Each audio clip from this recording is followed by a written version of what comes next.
इस पार्ट में हम लोग डिस्कस करेंगे अकाउंटिंग इक्वेशन। ठीक है, अब ये और सारे ये इक्वेशन के थ्रू चलता है। जर्नल एंट्री जैसे बोलते हैं ना, प्रोसेस से लेकर फाइनल आउटकम तक इसी में चलता है सारा अकाउंट से ये कुछ भी नहीं। एंट्री भी हम इसी के बेसिस में शुरू करते हैं और खत्म भी इसी में कर सकते हैं। बैलेंस शीट में भी ये, और ये 500 साल पहले लुका डी पैसियोली ने दिया, क्योंकि वो मैथमेटिशियन थे ना। उससे पहले तो अकाउंटिंग का कॉन्सेप्ट भी नहीं था, तो मैथमेटिशियन थे। तो जैसे दुकानदार वगैरह होता है ना, जो ज्यादा बड़े लोग बड़ा कारोबार करते थे, तो वो लोग उसको हिसाब रखने के लिए देते थे। चलो मैथमेटिक्स पढ़ा हुआ है तो मेरा हिसाब किताब रखो। तो करते करते उन्होंने क्या देखा, बिजनेस में अगर किसी भी टाइम में मैं देखूं तो क्या होता है, जितना भी संपत्ति है या तो मालिक का होता है या तो बाहर। क्या होता है, जितना भी संपत्ति एसेट्स, जितना भी मेरे बिजनेस का जितना भी एसेट्स है, या तो मालिक ने लिया कैपिटल, या तो बाहर से आया लायबिलिटी, उसको देना है, या उधारी में लेके आया या तो ऋण लेके आ गया। ठीक है, जितना भी लेना है या मेरे पास है,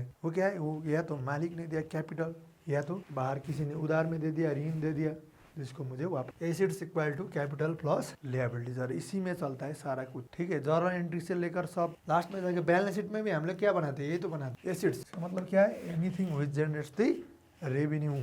ऑनरशिप, हमारे नाम में क्या क्या चीजें है, वो सारे चीजें। राइट्स, क्या क्या चीजें राइट्स, जैसे रिसीवेबल्स वगैरह हो गया, है ना, किस किस से पैसा लेना है, वो भी एसेट्स हो गया। और कैपिटल यानी कि मालिक का चीज, मालिक, कैपिटल मतलब मालिक ने कितना पैसा लगा, कैपिटल। ड्राइंग, ठीक है। और प्रॉफिट भी किसका है, मालिक का। जैसे इसमें अगर परचेज करेंगे तो प्लस हो गया, माइनस अगर पेमेंट कर दिया, जैसे हमें रिसीव हो गया, यहाँ पर कैपिटल में प्लस हो गया, ड्राइंग में माइनस हो गया, निकाल लिया तो फिर माइनस करेंगे ना। प्रॉफिट भी किसका है, मालिक का ही तो है। मतलब क्यों वो बिजनेस में क्यों पैसा लगाते हैं कोई, प्रॉफिट कमाने के लिए। तो प्रॉफिट कैसे आता है, इनकम माइनस एक्सपेंस करके। कैसे आता है, इनकम माइनस एक्सपेंस करके, है कि नहीं। आमदनी में खर्च घटाएंगे तो बाकी जो बचा उसी को तो नाफा बोलते हैं। पॉजिटिव में हो गया तो नाफा, नहीं तो घाटा बोलते हैं उसको, लॉस। तो इनकम मतलब क्या हो गया, ये प्लस, एक्सपेंस मतलब माइनस। ठीक है, और लायबिलिटीज का मतलब क्या था, present obligation due to past event. कोई घटना हो गया जिसकी वजह से मुझे पैसा देना पड़ गया, देना बनता है, काम हो चुका है, उसको पैसा देना बाकी रह गया, तो उसको बोलते हैं लायबिलिटीज। जैसे लोन ले लिया, प्लस लोन पेमेंट कर दिया तो माइनस। ठीक है, ये आउटस्टैंडिंग एक्सपेंसेस, खर्चा हो गया लेकिन पैसा नहीं दिया है, प्लस एक्सपेंसेस को पेमेंट कर दिया, जैसे क्रेडिटर्स प्लस, है ना, किसी से हमने सामान में उधार ले लिया तो उसको साहू को हम लोग क्या बोलते हैं, क्रेडिट। मालिक कैपिटल, साहू को क्रेडिट, जिससे हम लोग सामान उधार लेते हैं, तो क्रेडिटर्स हो गया। प्लस अकाउंट पेबल भी बोलते हैं इसको, और इसको पेमेंट कर दिया तो माइनस हो गया, पेमेंट टू क्रेडिटर्स है अकाउंट पेबल। ठीक है, उसी तरह से किसी से हम लोग एडवांस में पैसा ले लिया, एडवांस इनकम, है ना, हमें लेना नहीं था, अभी काम नहीं किया है, लेकिन पहले एडवांस देने का मतलब प्रैक्टिस, तो मुझे वो काम करके देना पड़ेगा ना, तो लायबिलिटीज हो गया, एडवांस इनकम। और एसेट्स में तरीके क्या हो गया, एसेट्स जैसे plant and machinery, land and building, furniture and fixture, सारे चीज क्या है, एसेट्स तो है ना। कंप्यूटर, मशीनरी, सब कुछ एसेट्स हो गया। प्लस जो पैसा उठाना है, जैसे अकाउंट रिसीवेबल्स बोलते हैं जिसको, trade receivables, account receivables, debtors, जिसको उधार दिया पैसा उठाना है ना, तो प्लस हो गया।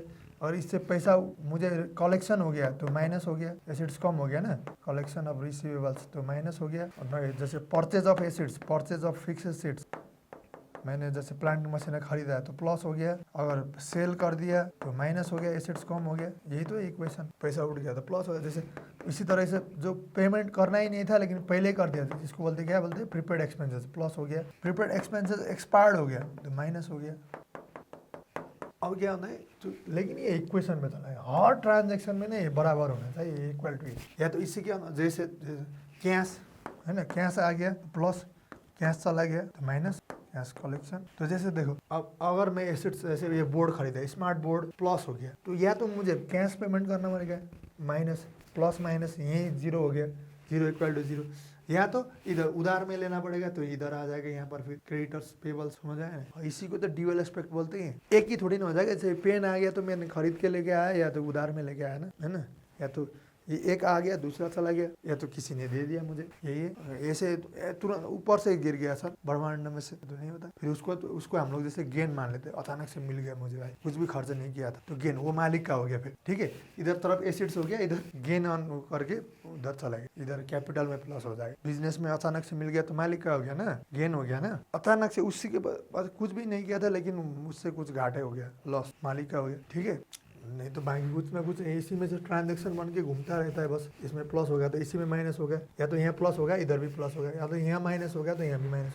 जैसे एक्सपेंस करता हूँ तो एक्सपेंस क्या होता है, यहाँ माइनस होता है, तो यहाँ इधर कैपिटल में माइनस हो गया, इधर एसिड्स में भी माइनस हो गया, क्योंकि पैसा पेमेंट करना पड़ेगा। नहीं तो यहाँ पर प्लस हो जाएगा, प्लस माइनस जीरो हो जाएगा, जीरो इक्वल टू जीरो हो जाएगा। समझ में आएगा? इक्वेशन का मतलब इतना ही है बस ये, और हर ट्रांजेक्शन में इक्वल होना चाहिए, हर इवेंट में इक्वल, हर ट्रांजेक्शन हर रिकॉर्ड के बाद इक्वल होना चाहिए। Assets equal to capital plus liability. इसी से हम लोग जर्नल एंट्री शुरू करते हैं।